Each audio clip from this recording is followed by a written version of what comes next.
Kia ora koutou katoa. I hope you're all enjoying the conference so far, and I'd like to thank you for the opportunity to share a few thoughts on the future of trade. I strongly believe that trade can work for everyone. Here in New Zealand, our government is pursuing what we call the Trade for All agenda. The purpose is in the title. We want our trade policy to deliver for all New Zealanders, particularly women, Māori, SMEs, and our regions. Trade policy should support sustainable and inclusive economic development. Beyond New Zealand, I also believe that trade disciplines can play an important role in addressing environmental and social problems around the world and in accelerating progress on the UN Sustainable Development Goals.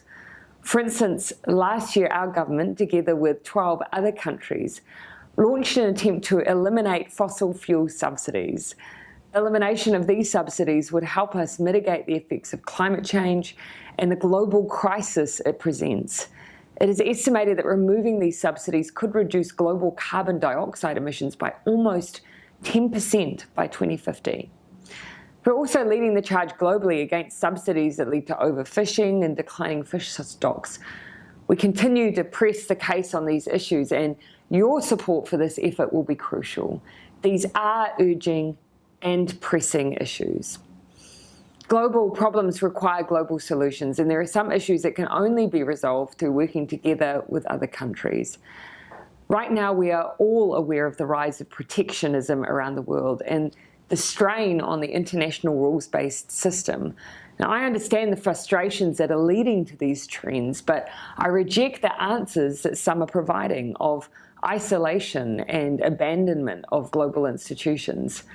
I believe that trade that brings sustainable and inclusive development can help to answer this sentiment.